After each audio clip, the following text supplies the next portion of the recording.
Alors chute à la Philippe dans le peloton. Il est où à la Philippe? Il y a une grosse chute dans le peloton, on va revoir ça. Je suppose, en tout cas il est où à la Philippe? Il est bien loin je pense. Et voilà, c'est dangereux, ça c'est vraiment une catastrophe pour l'équipe Quick-Step. Alors regardez le groupe, il y a une grosse chute massive dans le peloton avec pas mal d'hommes au tapis. Et on a Haas, Caruso, Teuns également pris dans la chute, Pierre Roland, évidemment à la Philippe, hein, le plus gros perdant de cette chute. Est-ce qu'il va pouvoir revenir? Il y a un gros peloton qui a été lâché dans cette chute. Alors évidemment ça a tout perturbé la course, hein. On va quand même aller voir le peloton ici des favoris avec Chasman. Alors est-ce que ça va redistribuer les cartes dans la Quick-Step Force? Est-ce que Gilbert va prendre le rôle de leader? On ne sait pas. Est-ce que Alaphilippe va pouvoir revenir?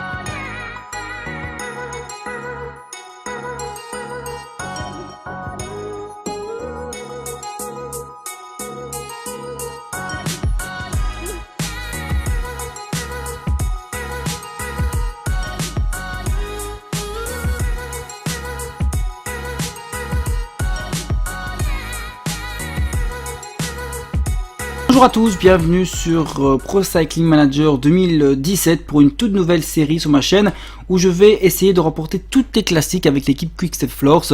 Alors je ne vais pas commencer directement par la Great Ocean Classic qui est la première classique de la saison. Je ne vais pas respecter le calendrier officiel des classiques. Je vais commencer par la doyenne des classiques, à savoir Liège-Bastogne-Liège, qui est ma classique préférée.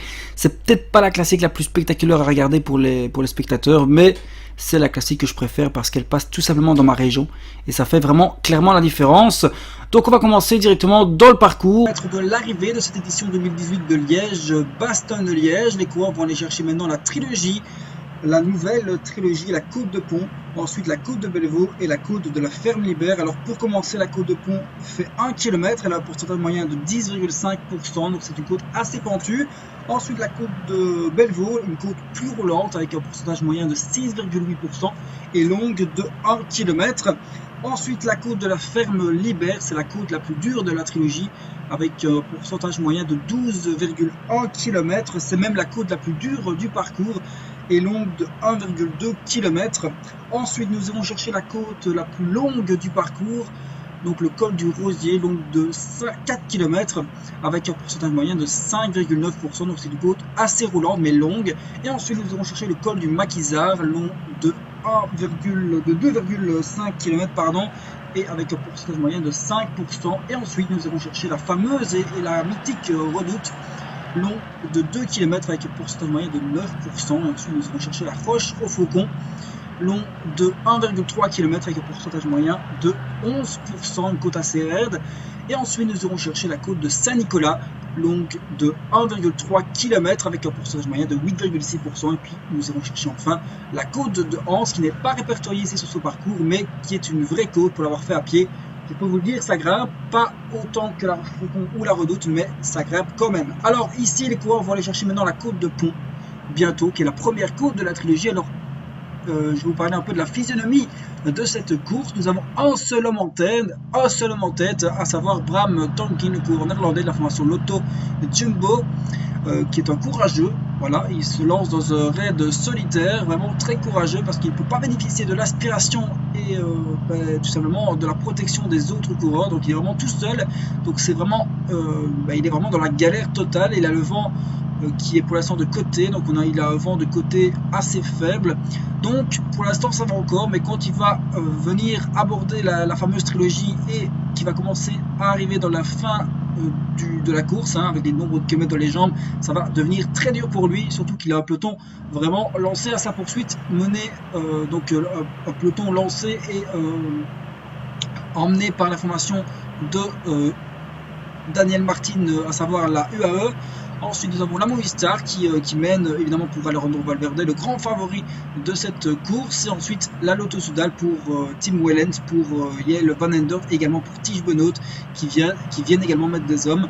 Alors j'ai pas vu encore la Quick-Step est bien placée, bien regroupée à l'avant du peloton, bien protégée avec Gilbert, Chasman, Vakoch, nous avons également Henrik Mas, nous avons également Julian Alaphilippe, le gros favori de cette édition 2018 de Liège-Bastogne. Alors ici dans la course, nous allons aller chercher la côte de Pont. Voilà, c'est parti. Tankin a abordé, a commencé cette côte de Pont, la première côte de la fameuse trilogie. C'est une côte assez raide, je vous en parlais, avec 10,5% de moyenne. Il va terminer cette côte, il va en avoir fini et il va aller chercher la côte de Bellevaux qui est la plus facile des trois avec un pourcentage moyen de 6,8%. Allez, c'est parti pour l'équipe, pour le coureur néerlandais de la Lotto Jumbo avec, il va s'élancer vraiment telle une fusée, mais évidemment derrière lui à ses basques il a un peloton lancé à vive allure et il commence à perdre vraiment du terrain. Il a plus que 3 minutes d'avance, il en avait 4,20 plus ou moins au début du reportage. Alors le peloton est ici, a fini également avec la côte de Pont. Ils vont également aller chercher la côte de Bellevaux avec Villela maintenant pour l'équipe Astana. C'est pour Fuglsang évidemment, ils mettent des hommes pour Fuglsang qui est vraiment le leader de la formation Astana. Ensuite voilà, Tankin, il est là, il est bien lancé, il est vraiment en effort curseur assez important, il roule vraiment de façon vraiment appuyée, mais il faut voir s'il va tenir le rythme et s'il va tenir le coup, parce que vraiment faire ce nombre de kilomètres tout seul et enchaîner les côtes tout seul comme ça, c'est vraiment une prouesse et c'est assez dur. Je pense pas qu'il va pas aller au bout, c'est sûr, mais la question est de savoir jusqu'où il peut aller comme ça, jusqu'à quelle côte il peut aller, à combien de kilomètres il peut aller avant de se faire attraper par le peloton lancé à vive allure. Alors le peloton va arriver dans la côte de Bellevaux, je pense que c'est celle-ci, la côte de Bellevaux, la plus douce des trois côtes, avec un pourcentage moyen de 6,8%. Et ensuite nous irons chercher la plus dure, la côte de la Ferme Libère, c'est la côte la plus dure du parcours. Alors toujours la formation Astana qui mène avec l'équipe Movistar également, avec Betancourt, avec Carlos Betancourt qui malheureusement pour lui n'est que devenu l'ombre de lui-même depuis ses histoires là, avec la HG2R. Donc depuis qu'il a rejoint la Movistar, il ne fait que faire l'équipier, il n'est jamais leader puisqu'il a eu quelques problèmes de surpoids. Toujours maintenant, il se bat avec son poids. Alors Tankin est dans la côte, je pense que de la Ferme Libère, ce serait logique, ou alors la côte de Bellevaux, à savoir, je pense que c'est la côte de Bellevaux. J'ai pas d'informations réelle, concrète sur ça. Je pense que c'est la côte de Bellevaux, même si elle me paraît assez raide quand même. Je pense que c'est possible que ce soit la côte de Bellevaux. Nous sommes à 74 km de l'arrivée, avec toujours Bram Tankin lancé à vive allure devant, et puis un peloton lancé à sa poursuite. 3,6 minutes d'avance pour le coureur sur le peloton. Alors il entame une descente, il va aller chercher la côte de la Ferme Libère, si je ne me trompe pas, à moins que, ou alors il est toujours à la côte de Pont, je ne sais plus du tout, je suis vraiment perdu le parcours, j'ai pas d'informations sur le parcours. Alors toujours l'équipe Lotto qui mène derrière avec la Movistar qui relaie, toujours pas de traces de quick step à l'avant, ils vont pas relier, ils vont pas aider la formation Movistar ni la formation UAE. Je pense que la quick step s'appuie sur les relais des autres formations, utilise un peu, cède un peu des autres équipes pour se cacher, pour préserver leur force pour le final. Voilà, je pense qu'ils sont dans l'attente aujourd'hui en tout cas.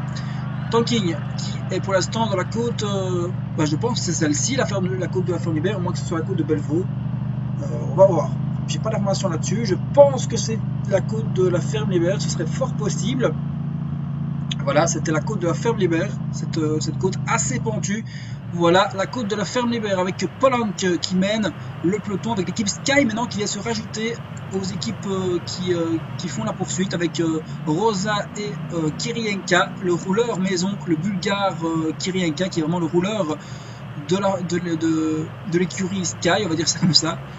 Pour évidemment Michal Kwiatkowski, le leader de la formation Sky. Ici nous allons chercher maintenant la côte du Rosier, le col du Rosier, nous allons la trouver. Voilà, Tankin est au pied du col du Rosier, Bram Tankin, la côte la plus longue du parcours avec 4 km d'ascension à du 5,9% moyenne. Voilà, c'est parti, c'est pas une côte assez dure, c'est une côte assez roulante mais assez longue quand même, c'est évidemment la côte la plus longue. Ensuite nous allons chercher le col du Maquisard et puis la fameuse redoute, et puis tout rentrera dans le final. Et puis les choses sérieuses commenceront lorsque nous serons dans la Roche au Faucon. Alors ici nous avons toujours cette formation Lotto. On voit l'équipe Quick-Step se mettre en avant-poste avec Bob Jungels ici, Schachmann l'allemand ici également bien placé, Henrik Mas. Où est Gilbert? Il est juste ici, Gilbert bien calé dans la roue de l'allemand, Schachmann, et puis Stibar derrière. Et où est Alaphilippe? Alaphilippe il est juste là. bien placés également, ils sont bien placés dans ce col du Rosier, bien camouflés derrière les lotos, avec Sander Armé qui mène devant, avec également Ulissi qui mène assez tôt. Où est donc Valverde? Valverde, il est où? Il est situé où, l'Espagnol? Il est situé juste là, en début de peloton. Évidemment, il faut être attentif pour éviter les cassures, éviter les éventuelles bordures dans cette course, c'est important. Le positionnement.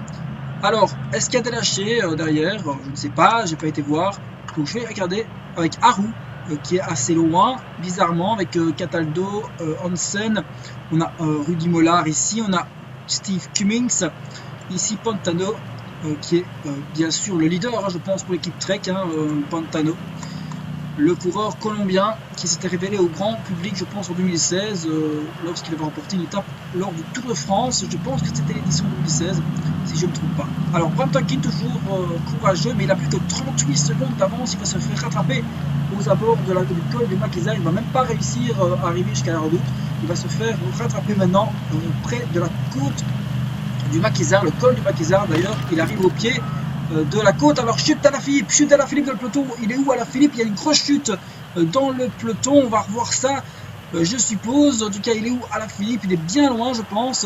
Et là, c'est dangereux, ça, c'est vraiment une catastrophe pour l'équipe Quick-Step. Alors regardez le groupe, il y a une grosse chute massive dans le peloton avec pas mal d'hommes au tapis, avec, regardez, Gilbert qui est là, qui est resté là, avec un groupe avec Cherneski, Valverde, Quintana, Landa.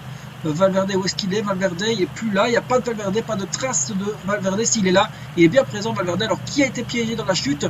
Je vais regarder derrière. On a également Ulissi qui a été piégé, on a Slacter, Denis, on a également Montfort, mais ça va un équipier. On a Haas, Caruso, Teuns également pris dans la chute, Pierre Roland, évidemment Alaphilippe, le plus gros perdant de cette chute. Est-ce qu'il va pouvoir revenir? Il y a un gros peloton qui a été lâché dans cette chute. Alors évidemment ça a tout perturbé la course. On va quand même aller voir le peloton ici des favoris avec Chasman. Alors est-ce que ça va redistribuer les cartes dans la Quick-Step Force? Est-ce que Gilbert va prendre le rôle de leader?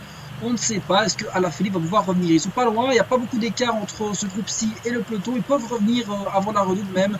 La redoute qui est la prochaine côte du parcours. Alors, est-ce que Bram Tankin a été repris par le peloton? Oui, Bram Tankin a bien été repris. C'était trop juste, c'était compliqué d'aller au bout tout seul comme ça. Alors c'est l'équipe évidemment Movistar qui mène à fond pour éviter qu'Alaphilippe revienne, évidemment, pour évidemment que Valverde arrive vraiment tranquillement aux abords de la côte de Saint-Nicolas plus tard. Alors ici nous sommes au pied de la redoute, voilà c'est parti. La redoute avec un pourcentage moyen de 9%, donc de 2 km plus ou moins. C'est parti. Est-ce que le groupe Alaphilippe est revenu? Oui, il est revenu juste au pied de la redoute. Bonne opération pour la Quick-Step, bonne opération pour Alaphilippe qui est bien revenu au bon moment, mais il est mal placé évidemment. Il est à l'arrière du peloton, même s'il revient bien ici.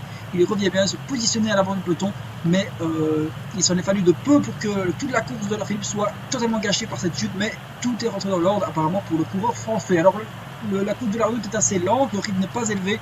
On a une pourcentage moyen on a un kilométrage pardon, de 13,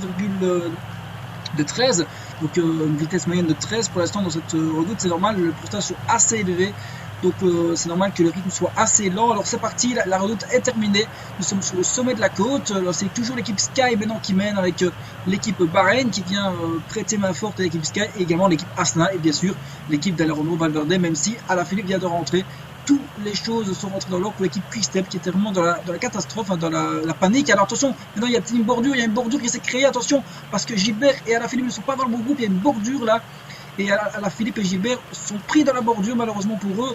Alors est-ce qu'ils peuvent revenir? Alors il y a Jungels qui est toujours dans le premier groupe, parce que Jungels va pouvoir venir aider avec, en freinant un peu les relais. C'est ce qu'il est en train de faire, c'est ce qu'il a l'air de faire. Alors oui, évidemment ça c'est assez, alors il se neutralise à l'avant, donc ça va permettre évidemment à l'équipe... à Alaphilippe et Gilbert de revenir, voilà c'est pas mal ça. Ils se sont neutralisés, j'ai pas trop compris pourquoi l'équipe Movistar n'a pas mené, ils se sont complètement neutralisés à l'avant du peloton. Je pense que Jungels est venu freiner un peu les relais à l'avant du peloton pour permettre le retour d'Alaphilippe et Gilbert, mais ça s'est complètement neutralisé à l'avant du peloton, donc ils n'ont pas profité du fait que Gilbert et Alaphilippe, surtout Alaphilippe, soient lâchés pour pouvoir appuyer des relais. Mais ça a bénéficié évidemment à Alaphilippe qui est revenu. Alors attention parce qu'il a chuté, ça c'est pas de sa faute, mais là c'était complètement de sa faute, il était mal placé, il a failli se faire piéger et il a failli tout perdre. à cause d'un mauvais placement. Alors qu'est-ce qui va se passer? Nous sommes bientôt dans la côte de la Rochefoucauld. Nous sommes à l'approche du pied de cette fameuse côte de la Rochefoucauld, longue de 1,3 km avec un pourcentage moyen de 11%. Pardon. Voilà, c'est parti, ça y est, nous sommes au pied de cette côte. Alors qu'est-ce qui va se passer? Est-ce qu'il va y avoir des attaques? Est-ce que Valverde va bouger? Est-ce que d'autres coureurs vont attaquer? On va le savoir tout de suite. Alors nous avons Fabio Aru, le coureur italien, le champion d'Italie, qui vient mener, qui vient appuyer un relais à l'avant du peloton. Alors derrière nous avons Rosa qui est toujours là, Villela, Freil qui est là également, et puis l'équipe BMC avec Nicolas Roche et Zaguirre également qui est bien là. Attention, c'est dur, les pourcentages sont très très durs. Attention, Aru a creusé quelques mètres ici. Est-ce qu'il va attaquer ou est-ce qu'il va ralentir pour attendre ses équipiers? Non, c'était juste un relais. Il va attendre le peloton. C'était juste un relais trop appuyé. Il ne voulait pas forcément partir du peloton. Nous sommes à 17 km de l'arrivée. 17 précisément. Nous allons chercher maintenant la côte de Saint-Nicolas. Donc nous sommes vraiment tout près de la fin de course. Toutes les choses vont se décider maintenant. Toute la course va se jouer maintenant. Alors attention, maintenant c'est parti. C'est l'équipe Quick-Step qui déclenche les hostilités avec Jungels à l'avant, Vakoch derrière. Il y a un train Quick-Step qui s'est mis devant, un énorme train. Ils font vraiment le forcing, cette équipe belge, avec Bob Jungels, le champion de Luxembourg, Vakoch derrière, le Tchèque, suivi de Philippe Gilbert derrière, troisième du train, et puis Alaphilippe évidemment leader, évidemment clair et net. Si vous ne le saviez pas, maintenant vous le savez, Alaphilippe est désormais le leader de cette formation Quick-Step, c'est sûr, hein. Il est en quatrième wagon, donc c'est sûr que c'est lui le leader. C'est Gilbert qui va certainement au final se sacrifier pour Alaphilippe. C'est clairement lui le leader. Alors nous sommes bientôt à l'entrée de la côte de Saint-Nicolas, c'est là que tout va se jouer, que les attaques vont se jouer, ou alors est-ce qu'on va attendre la côte de Hans? Je ne sais pas. Le sprint final aura certainement lieu dans la côte de Hans, mais est-ce que Alaphilippe va anticiper et attaquer directement dans la côte de Saint-Nicolas? C'est bien possible. En tout cas, le fait qu'il le mène comme ça ici, ça nous donne des indices. Attention, nous sommes maintenant, on va tourner à droite vers la côte de Saint-Nicolas, c'est parti. Et Bob Jungels est rentré dans la côte de Saint-Nicolas. Est-ce qu'ils vont faire le forcing? Attention, Bob Jungels qui maintenant fait un train incroyable. Il fait un forcing et maintenant c'est parti. Gilbert, Jungels s'est écarté. C'est Gilbert qui prend le relais. Attaque peut-être de Gilbert à la Philippe de la Roue. Ils ont creusé un petit écart. Caruso n'arrive pas à suivre. Caruso est un peu lâché. Ils partent à deux avec Gilbert à l'avant. À la Philippe qui a pu suivre. Derrière, ils ont creusé l'écart. Personne n'a pu suivre. Personne n'a voulu suivre les deux hommes. Ils ont appuyé un relais énorme. C'est pas vraiment une attaque, mais ils ont juste fait le forcing. Ils sont partis à deux. Gilbert qui va se sacrifier pour Alaphilippe dans les derniers mètres. Est-ce qu'ils vont pouvoir aller au bout? Ces deux coureurs, Gilbert il bifurque vers Hans. C'est parti. Dernière course, le sprint final. Alaphilippe qui commence son sprint. Derrière, il y a un trou qui s'est fait. Alaphilippe va pouvoir gagner. Est-ce qu'Alaphilippe va pouvoir gagner? Gilbert s'écroule complètement dans la côte de Hans, mais je pense que ça va être bon pour Alaphilippe. Alaphilippe a creusé suffisamment d'écart pour pouvoir faire la différence. C'est parti. Il va gagner cette édition 2018 de Liège-Bastogne-Liège. Victoire du Français Julian Alaphilippe devant Valverde qui bat le peloton, qui gagne le sprint de peloton, et Michal Kwiatkowski, troisième de cette course. Daniel Martin est quatrième. Belle victoire donc de l'équipe de Quick-Step Floors et notamment du Français Julian Alaphilippe. Tout a démarré, tout s'est déclenché, tout s'est joué dans la côte de Saint-Nicolas avec un énorme travail de Bob Jungels qui a fait le forcing, et ensuite il s'est écarté et c'est Gilbert qui a pris le relais avec un énorme effort de Gilbert, suivi dans sa roue par Julian Alaphilippe. Ils sont partis à deux, il n'y a personne qui a pu les suivre, il n'y a personne qui a pu rattraper Gilbert et Alaphilippe. Ils sont partis à deux de la côte de Saint-Nicolas. Ils ont creusé suffisamment d'écart pour pouvoir gagné. Gilbert s'est complètement écroulé logiquement parce qu'il a fait beaucoup d'efforts pour Julian Alaphilippe de la côte de Saint-Nicolas. Il s'est écroulé logiquement, mais Julian Alaphilippe évidemment bien protégé de la roue de Gilbert a pu faire la différence et a pu tenir et a remporté sa première doyenne devant Valverde qui ne gagnera pas un cinquième Liège-Bastogne-Liège, et c'est Julian Alaphilippe qui remporte cette édition 2017 de Liège-Bastogne-Liège. On va voir maintenant le replay de la course, on va voir le dernier kilomètre, on va revoir les derniers kilomètres tous ensemble. Travail de Bob Jungels, le travail de l'équipe Quick-Step pour bien placer Alaphilippe et Gilbert à l'approche au pied donc de la côte de Saint-Nicolas. On voit que Jungels fait un énorme effort pour placer ses leaders. Il s'écarte et puis c'est Gilbert qui prend le relais, qui fait un énorme effort, et puis derrière il y a Caruso qui arrive à suivre, mais il bloque un peu sur le sommet. Et il n'arrive pas à suivre, et puis les autres n'arrivent pas à suivre non plus.